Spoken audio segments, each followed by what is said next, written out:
आज हम देखेंगे डिविजिबिलिटी रूल के बारे में। डिविजिबिलिटी रूल बहुत इंपॉर्टेंट होता है, चाहे हम क्लास 10 कर रहे हो, चाहे भी कोई कंपटीशन की तैयारी कर रहे हो। डिविजिबिलिटी रूल हमें सीखना बहुत जरूरी है, क्योंकि ये बहुत सारी संख्याओं को हमें देखकर ही बताना होता है कि ये किसी दूसरी संख्या से कट रही है कि नहीं कट रही, विभाजित हो रही है कि नहीं हो रही। चलिए हम लोग देखते हैं डिविजिबिलिटी रूल। सबसे पहले देखते हैं एक से विभाजिता, डिविजिबिलिटी बाय 1।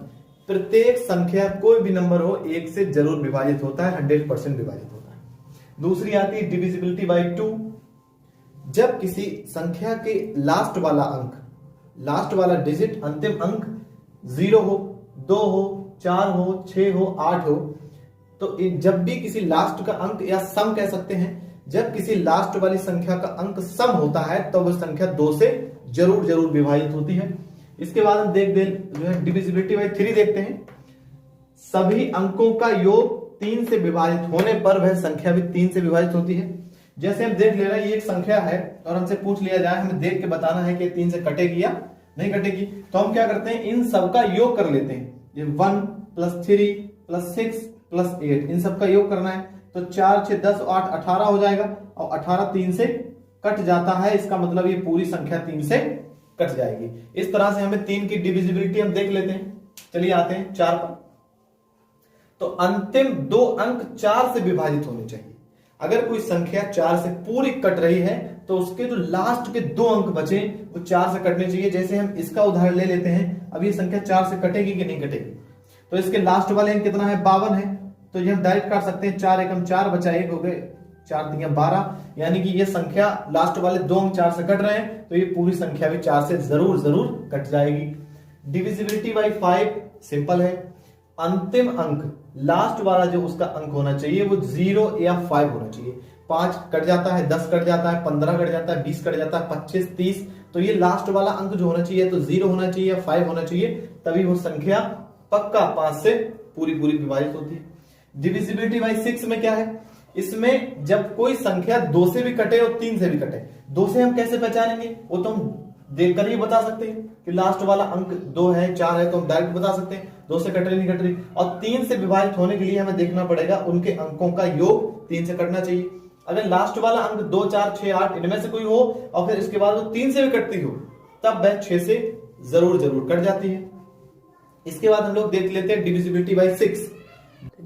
अब हम देख लेते हैं डिविजिबिलिटी बाय 7। कौन सी संख्या 7 से कटती है कि नहीं कटती। इसकी अगर आपको थ्योरी लिखना है, हिंदी लिखना है, तो वो भी बता देते हैं। जो कोई भी हमें संख्या देखनी होती है 7 से कटेगी कि नहीं कटेगी, तो उसका जो अंतिम वाला अंक है उसका क्या करना है, दोगुना करना है। क्या करना है, दोगुना करना है, और बाकी के इन अंकों को हमें सेम का सेम लिख देना है, फिर उसको माइनस करना है। माइनस, अब 8 से 2 जाएगा तो कितना बचेगा, 6, और 6 से 1 जाएगा तो बचेगा 5। अगर 5 अब जो आया, अगर ये 7 से कट जाता है तो ये 7 तो 56 होते हैं, तो अब ये 7 से कट गया, इसका मतलब ये पूरी संख्या 7 से कट जाएगी। चलो इसमें एक और उदाहरण देख लेते हैं। जैसे इसका लास्ट वाला अंक क्या है, 7 है, अब 7 का दोगुना करिए तो कितना हो जाएगा, 14। अब ये वाली संख्या पूरी की पूरी सेम लिख दीजिए, और इससे क्या करना है, इसको माइनस। जब इसको हम घटाएंगे तो ये क्या मतलब क्या होगा, 4 से 4 0 बचेगा, 2 से 1 जाएगा, 1 बचेगा, 2 का 2। अब इसको 7 से काटेंगे तो 7 तिया 21, यानी कि पूरा पूरा कट गया, तो इसका मतलब है ये भी संख्या 7 से कट जाएगी। क्या देखा हमने कि संख्या का लास्ट वाले अंक का 2 गुना बाकी की संख्या से घटाना है, तो जो बचे जो आता है घटने के बाद, अगर वो 7 से कटता है तब वह संख्या पक्का 7 से कट जाएगी। अब देखते हैं डिविजिबिलिटी बाय 8। जिस तरह से हमने देखा था डिविजिबिलिटी बाय 4 में अंतिम 2 अंक 4 से विभाजित होने चाहिए, उसी तरह से डिविजिबिलिटी बाय 8 में अंतिम 3 अंक 8 से डिवाइड होने चाहिए। डिविजिबिलिटी बाय 9 में बिल्कुल 3 की तरह सेम है कि सभी अंकों का योग 9 से विभाजित होना चाहिए, जिस तरह से डिविजिबिलिटी बाय 3 में सभी अंकों का योग 3 से विभाजित होना चाहिए। इस डिविजिबिलिटी बाय 10 के लिए क्या होना चाहिए कि जो उसका लास्ट वाला अंक होना चाहिए तो वो 0 या नहीं, केवल और केवल 0 ही होना चाहिए, इसके अलावा कुछ नहीं।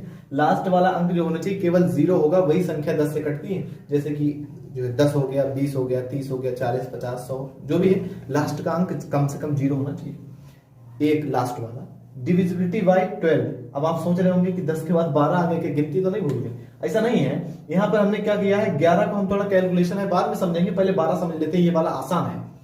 डिविजिबिलिटी बाई 12 में क्या होता है, जब कोई बड़ी संख्या हो और हमें उसको देखना हो कि ये 12 से कटेगी नहीं कटेगी, तो हम उसका देखते हैं कि वो 3 से और 4 से दोनों से कटना चाहिए। 3 से भी कटे 4 से भी कटे, तो 3 से कैसे देखेंगे, हम लोग पहले देख चुके हैं, ये सभी अंकों का योग 3 से कटना चाहिए। 4 से कैसे देखेंगे कि उसके लास्ट वाले 2 अंक हो रहे वो 4 से कटने चाहिए, तब वो संख्या जरूर 12 से कटती है। अब देखते हैं, ये जो है थोड़ा टेढ़ा है लेकिन आसान है, इसको हम थोड़ा सीख भी सकते हैं अगर ध्यान से देखें तो। अब क्या होना चाहिए, डिविजिबिलिटी बाई हम जब इसमें देखते हैं तो हम क्या करते हैं, सम और विषम अंकों को जोड़ के आपस में घटाते हैं। जैसे क्या होगा, जैसे इसमें तो 3 अंक है, तो पहला और लास्ट वाला जोड़ो, कितना हो गया 3 और 2 5, अब इसमें से घटाओ क्या है 0, अब 0 तो सबसे कट जाता है तो 11 से भी कटेगा, तो इसका मतलब ये संख्या जो है वो 11 से विभाजित है। चलो एक और देख लेते हैं उदाहरण, जैसे कि ये हो गया, इसको जोड़ो, 1 को 3 4 और 0 और जोड़ो तो 4 का 4 रहेगा। अब क्या करना है, दूसरा चौथा वाला जोड़ो तो कितना हो गया 4, आपस में घटाओ कितना आ गया 0, अब 0 तो कटता ही है, तो इसका मतलब ये संख्या 11 से, ये 11 से कटता है तो इसका मतलब ये भी 11 से कटेगी। अब ये थोड़ा बड़ा है, इसको भी समझ लेते हैं, या तो उसका जो घटाव या तो 0 बनना चाहिए या ही 11 से कोई कटने वाली ही संख्या बनना चाहिए। 11 बन सकता है, 22 बन सकता है, कुछ ऐसे 33। तो देखते हैं, तो पहला वाला और एक छोड़ के फिर एक छोड़ के फिर, अब अगला है ही नहीं, तो 2 और 4 कितना हो गया 6 5 11, माइनस करेंगे 8 8 16 और 6 22 को आपस में घटाओगे तो माइनस का 11 बचेगा, 11 से कटता है, इसका मतलब ये संख्या भी 11 से कट जाएगी। ये था हमारा डिविजिबिलिटी रूल जो हमने बहुत ही अच्छा से देखा है। सारे ही आपको समझ में आ गए होंगे उम्मीद है। अगर कोई डाउट रह गया हो तो आप कमेंट करके पूछ सकते हैं, कोई भी कैसा भी डाउट हो कमेंट करके मुझसे पूछ लेना। और अगर आपको ये वीडियो अच्छी लगती है, सीखने को मिलता है, तो आप अपने फ्रेंड के संग किसी के भी साथ शेयर कर सकते हैं जिसको इसकी जरूरत हो, डिविजिबिलिटी रूल। और हम आगे ही ऐसे इंटरेस्टिंग टॉपिक बहुत ही आसान भाषा में लाते रहेंगे, तो इस वीडियो को शेयर करें और लाइक करें।